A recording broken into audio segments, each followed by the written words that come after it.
15 கிறிஸ்துவுக்கும் இசைவேது அவ்விசுவாசிகளுடனே விசுவாசிகளுக்கு. அங்க சொல்றாரு பாருங்க, கிறிஸ்துவனா யாரு?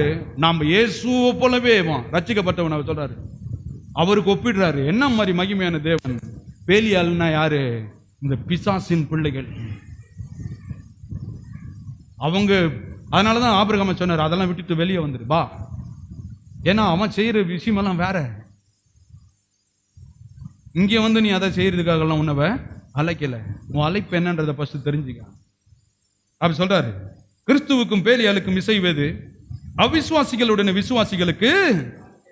நீ விசுவாசி. பாருங்க, ஒருத்தனை பார்க்கும்போது பாவமா தோணுது, அவனுக்கு உதவி பண்ணணும்னு விரும்புது. கிறிஸ்துவின் அன்பு நம்மளை உந்தி தள்ளுகிறது, ஏதாவது அவங்களுக்கு செய்ய அப்படின்னு. ஆனால் பாருங்க, அவிசுவாசிகளுக்கு அப்படி எல்லாம் அது சொல்லுவாங்க, இறக்கமே இருக்காது அவங்களுக்கு. அதனால சொல்றாரு, நீ வேற அவன் வேற. அவனுக்கு தலைவன் வேற, உனக்கு தலைவர் வேற.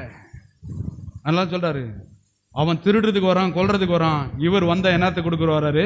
ஜீவனை, உயிரையே கொடுத்து உன்னை வாழ வைக்கிறது தான் அவர் வராரு.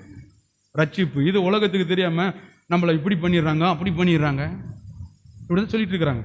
பாருங்க, ஒரு சில காரியங்களுக்கு வாசனை கடந்து போக விரும்புறேன். 16 தேவனுடைய ஆலயத்திற்கும் விக்கிரகங்களுக்கும். கவனிங்க, இன்னைக்கு நிறைய ஆலயங்கள்ல பாத்தீங்களா இந்த விக்கிரகங்க மாதிரியே தான். அங்க அவங்க ஆடினா சரி, இங்கேயும் இவங்களும் ஆடுறது. நான் பார்க்குறேன், ஆவியானவரால் வனாந்தரத்திற்கு கொண்டு போகப்பட்டு உள்ள வசனத்தில் தான் நிரம்பி பேசுறாரு. பிசாசு சோதிக்கும்படி வராரு இல்லையா? 40 நாள் வந்து பைபிள் ஸ்டடியில் இருந்தாரு. என்ன கத்துக்கினாருன்றத சோதிக்க வராரு. இவங்க என்ன பண்றாங்க? கவனிங்க, அங்க எப்படி அந்த ஆத்தா வந்து உருள்றாங்க பெறுறாங்களோ, அதே ஆவி இங்க வந்து சொல்றது. இல்லைன்னா பரலோகமே போக முடியாது. பிரதர், யார் சொன்னா பரலோகம் போக முடியாது? இயேசுவை சிலுவையில் அடிக்கும் போது வலது பக்கம் ஒரு கல்லம், இடது பக்கம் ஒரு கல்லம் தொங்குறான்.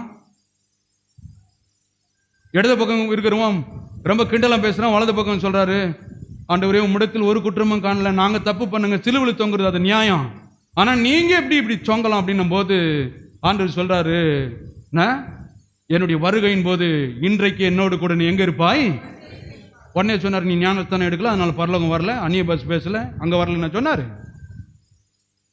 பரவாயில்ல, சாகர நொடியில கூட நான் நல்லவர்னு தெரிஞ்சுக்கினால அது போதியம். ரட்சிப்பு நான் நடத்தும். நிறைய பேர் சொல்றது, நம்பர் 1 அந்நிய பாஷை பேசணும், நம்பர் 2 உருளணும், நம்பர் 3 வலையில எல்லாம் சபையை கூட்டும் போது உடஞ்சி இருக்கணுமா. நாங்கள் அதனால தான் பாயே போகிறது, எல்லாம் சேர்ல இருங்கன்னு சொல்லிட்டேன். இருக்கிற இடத்துல அப்படியே ஸ்டாண்டர்ட் அப்படியே இருங்க. சத்தியம் என்ன சொல்ல வருது, மதம் என்ன சொல்லி கொடுக்குது பாருங்க. எங்கேயாச்சும் ஆவியானவர் பாருங்க இயேசுநாதர் மேல நிரப்பி உருண்டதும் பிறண்டதும் எங்கேயாவது பைபிள் பார்த்தீங்களா? உருண்டார் பரண்டாருன்னு.